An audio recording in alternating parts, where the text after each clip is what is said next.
नमस्कार, मैं हूं अरिसुदन और इस पॉडकास्ट में मैं बात करता हूं डॉक्टर हरिवंश राय बच्चन की मधुशाला की, उससे जुड़े कुछ किस्से कहानियों की, कुछ उस समय के समाज की और कुछ जीवन अनुभवों की।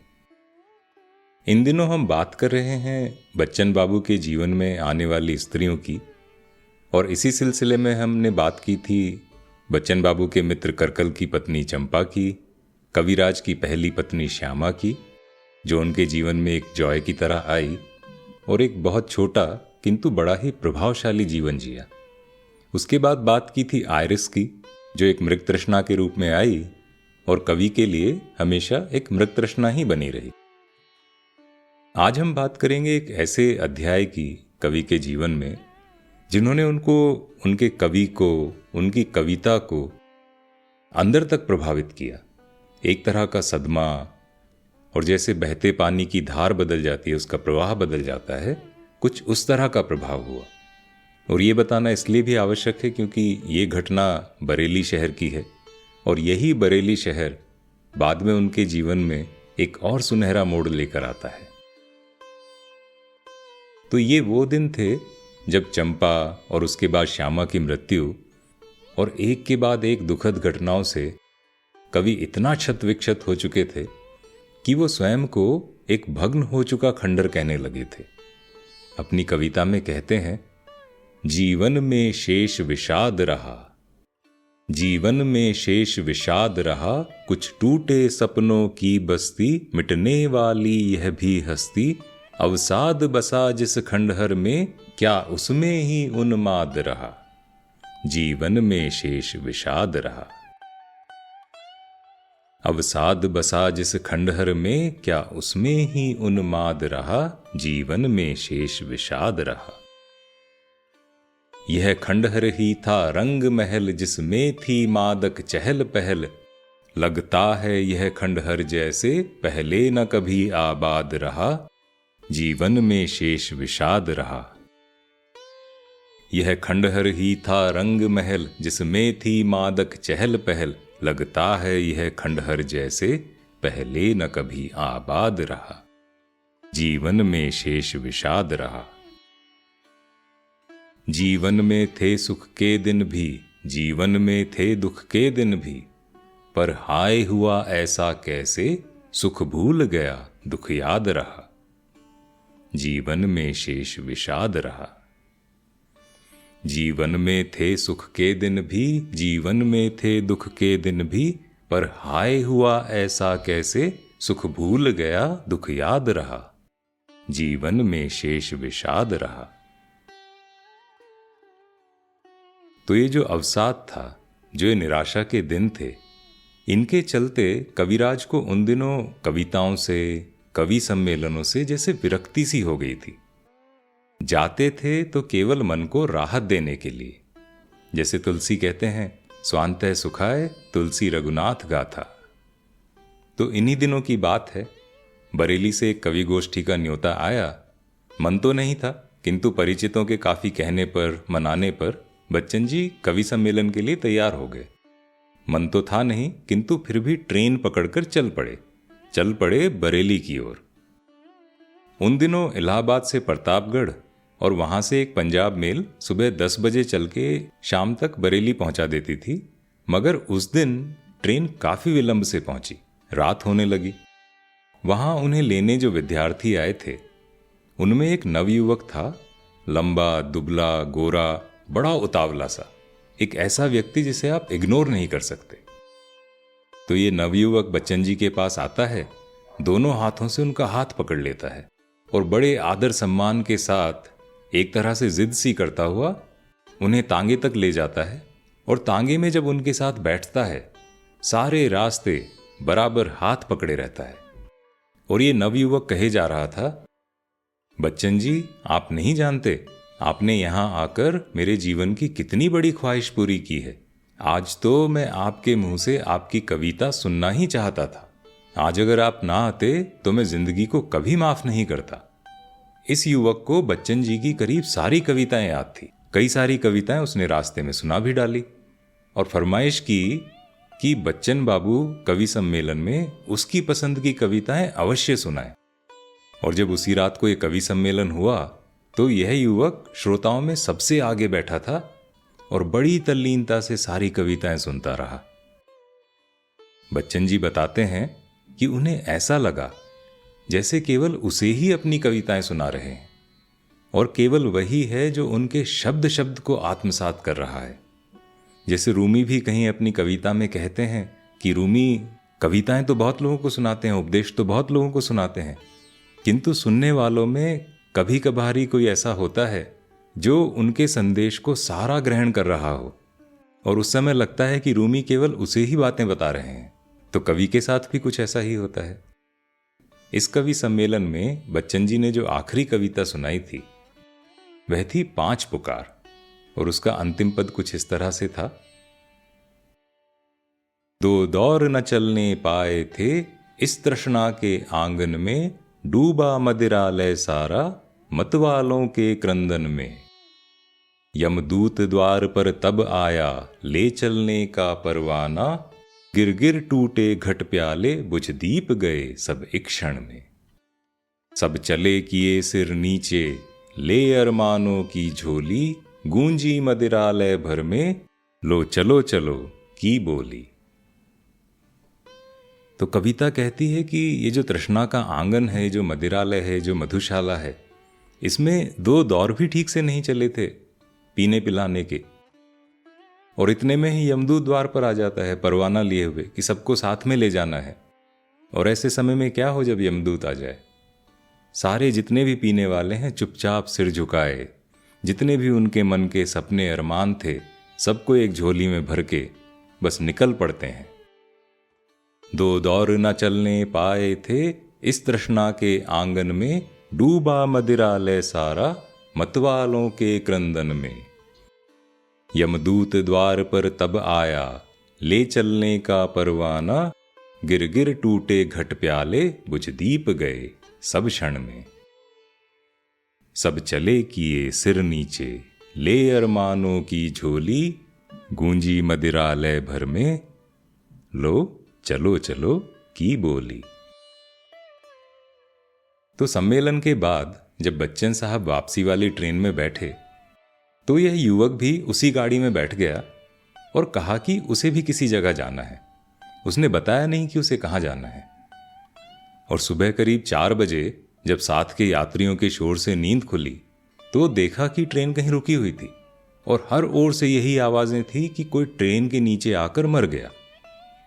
लोगों की भीड़ में जब बच्चन बाबू ने करीब जाके देखा तो अवाक रह गए। ये तो वही नवयुवक था जिसने कविराज का स्वागत किया था, बड़ी तल्लीनता से उनकी कविताएं सुनी थी। और यहां इसी युवक ने ट्रेन के नीचे आकर आत्महत्या कर ली थी। तो कविराज के लिए तो एक सदमा था, एक शौक था, बड़ा ही हृदय विदारक दृश्य। तो कविराज को याद आता है कि उस सारी रात इस युवक का व्यवहार सामान्य तो नहीं था, किंतु आत्महत्या जैसा ऐसा तो कहीं से भी नहीं लगा। और अचानक से कविराज के चेहरे पर जैसे एक प्रश्न का तमाचा सा लगता है, क्या इसकी आत्महत्या के लिए तेरी कविता उत्तरदायी है? कि क्या आपकी कविता रिस्पॉन्सिबल है इसकी आत्महत्या के लिए? और ये प्रश्न कविराज को उस समय तो तमाचे जैसा लगा, किंतु उसके बाद भी वर्षों तक कचोटता रहा।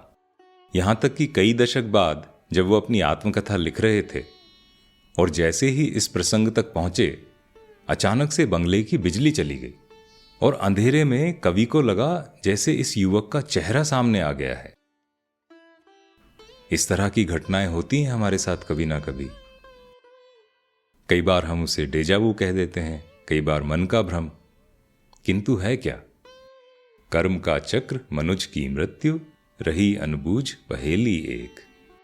अब यदि मधुशाला की ही बात करें तो उसमें अवसाद, विषाद, जैसे हमने कविता एक शुरू में सुनाई थी, अवश्य दिखता है, किंतु आत्महत्या की प्रेरणा वो तो कहीं दिखाई नहीं देती। जैसे यहां देखिए, मधुशाला कहती है कि अरमानों के महल ढहने पर भी मधुशाला किस तरह से उठ खड़ी होती है। कुचल हसरतें कितनी अपनी, हाय बना पाया हाला, कितने अरमानों को करके खाक बना पाया प्याला। कवि कहते हैं कि कितनी सारी हसरतों को कुचल कर मैंने अपनी हाला बनाई। जैसे अंगूरों को कुचल कर हाला बनती है, तो उसी तरह का प्रतीक है यहाँ पर। और कितने अरमानों को मैंने जलाया। जिस भट्टी में ये हाला बनती है, तो उसी की बात करते हैं कि मैंने अरमानों को जलाकर राख कर दिया, तब जाकर ये प्याला बना। कुचल हसरतें कितनी अपनी, हाय बना पाया हाला। कितने अरमानों को करके खाक बना पाया प्याला। पी पीने वाले चल देंगे, हाय न कोई जानेगा। कितने मन के महल ढहे, तब खड़ी हुई यह मधुशाला। कि मैंने तो इतना कुछ किया है, हसरतों को कुचल के, अरमानों को जला के, तब ये हाला प्याला बनाई है। जो पीने वाले हैं वो तो आएंगे और पिएंगे और चल देंगे, किंतु ये बात किसी को पता नहीं लगेगी कि मन के कितने महल ढहे, कितनी बार ये मन टूटा, ये दिल टूटा, तब जाकर के मधुशाला की ये भव्य इमारत खड़ी हुई है। पी पीने वाले चल देंगे, हाय न कोई जानेगा। कितने मन के महल ढहे, तब खड़ी हुई यह मधुशाला। तो इसके बाद कई दिन तक कवि का मन उनसे सवाल करता रहा कि क्या उनकी कविता इतनी निराशावादी है कि कोई आत्महत्या के लिए ही प्रेरित हो जाए। बच्चन बाबू कहते हैं, मेरी सारी कल्पनाएं इस वास्तविकता पर मुझे सबसे अधिक बेधती कि मेरी कविताओं ने इस युवक की भावनाओं को इतना उभारा, इतना उबाल पर चढ़ाया, इतना उफान उठाया कि उसके पांव जीवन से उखड़ गए और वह मौत के पहियों के नीचे आ गिरा। एक प्रकार की अपराध भावना मेरी छाती को जकड़ने लगी।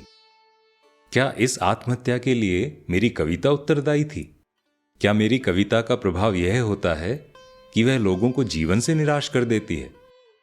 तो कवि इस तरह से आत्ममंथन करते हैं, किंतु कविता में तो संपूर्ण जीवन अपने प्रवाह में बहता चलता है। और बच्चन बाबू की कविताएं ये तो प्रेम और सौंदर्य के दायरे से कहीं आगे जाती हैं। कितने भावों, कितने अरमानों, कल्पनाओं, अनुभवों, दर्द और उलझनों के जोड़ से और रस से बनी है मधुशाला, जहां संघर्ष, विषाद, विद्रोह, समर्पण ये सब भी उतने ही मुखर हैं जितनी की जीवन की मस्ती और फक्कड़पन। यहां कविता अरमानों के कुचले जाने की बात करती है, और एक और मधुशाला की कविता कहती है कि दिन को होली, रात दिवाली, रोज मनाती मधुशाला। तो कविता पढ़ने वालों में हर कोई कवि का दर्द, कवि का भाव ये थोड़ी ना समझ पाता है। कविताएं तो कवि के मन की बात होती हैं, उसके अपने अनुभव, अपने विकारों का चित्रण। हाँ, कई बार होता ये भी है कि सुनने और पढ़ने वाले उसमें अपने अनुभवों को तलाश लेते हैं, तो उसका कुछ असर होना भी लाजमी है। और पाठक या श्रोता कई बार कविताओं में वही भाव देख लेते हैं जो वो देखना चाहते हैं। आप कोई भी कविता या कोई भी अच्छी गजल जब सुनते हैं, कोई कहानी पढ़ते हैं, कई बार हम उसमें स्वयं को देखने लगते हैं, अपने जीवन का प्रतिबिंब देखने लगते हैं। तो ऐसी स्थिति में कवि की निराशा पढ़ने और सुनने वाले की निराशा भी बन सकती है। और देखिए मधुशाला इसी बात को किस तरह से कहती है। मेरी हाला में सबने पाई अपनी अपनी हाला, मेरे प्याले में सबने पाया अपना अपना प्याला। कि ये जो मेरी हाला है, सब इसमें अपनी अपनी हाला को देख पा रहे हैं। मेरा जो प्याला है, सब इसमें अपना प्याला देख पा रहे हैं। मेरी हाला में सबने पाई अपनी अपनी हाला, मेरे प्याले में सबने पाया अपना अपना प्याला। मेरे साकी में सबने अपना प्यारा साकी देखा। यानी मेरी हाला और मेरे प्याले में तो सबने देखा अपनी हाला और अपने प्याला को, किंतु मेरे साकी में भी सब लोग अपना प्यारा साकी देख पा रहे हैं। जो उन्हें सबसे अधिक पसंद है उसी को देख पा रहे हैं। मेरे साकी में सबने अपना प्यारा साकी देखा, जिसकी जैसी रुचि थी उसने वैसी देखी मधुशाला। कि जिस जिसकी जैसी रुचि थी, जिसके मन में जो भाव थे, उसने वैसे ही मेरी मधुशाला को देखा। तो मधुशाला तो जैसे वाटर बॉडी होती है या आईना होता है, उसमें जो दिख रहा होता है उसके अलावा हम जो देखना चाहते हैं वही देखते हैं। और ऐसा किसी भी दृश्य किसी भी अनुभव में हो सकता है। जिसकी जैसी रुचि थी उसने वैसी देखी मधुशाला। इस कविता के बारे में और कहीं विस्तार से बात करेंगे। बड़ी रोचक कविता है, बड़ी इंटरेस्टिंग कविता है। जब भी हम काव्य की या पोइट्री की बात करते हैं, कविताओं की बात करते हैं, तो जो मूल भाव कविताओं का होता है उसके साथ ये कविता जो है बिल्कुल सीधी जुड़ती है। तो वापस आते हैं। कविवर के मन में एक सवाल उठता रहता है कि कहीं उनकी कविता मॉर्बिड तो नहीं, यानी विकारग्रस्त, अस्वस्थ, अस्वाभाविक। और एक पुराने अंग्रेजी कवि की बात करते हैं, ए हाउसमैन जिनका नाम था। कहते हैं कि हाउसमैन का जब पहला कविता संग्रह आया तो उसे पढ़ के कई सारे युवकों ने आत्महत्या कर ली थी। किंतु उनकी कविता तो वाकई ऐसे लोगों को न केवल आत्महत्या के लिए प्रेरित करती थी, बल्कि उनकी पीठ भी थपथपाती थी। जैसे ये सुनिए, and if your hand or foot offend you, cut it off lad and be whole, but when your sickness becomes your soul, play the man, stand up and end yourself. कि यदि तुम्हारे प्राण ही तुम्हारी पीड़ा बन गए हैं तो मनुष्य बनो, मर्द बनो, उठो, अपने प्राणों का ही अंत कर दो।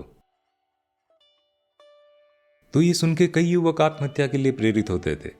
किंतु हाउसमैन स्वयं जो थे, उन्होंने तो जीवन के कई कटु अनुभवों के बाद भी आत्महत्या नहीं की और बाकायदा पूरे 80 साल जिए।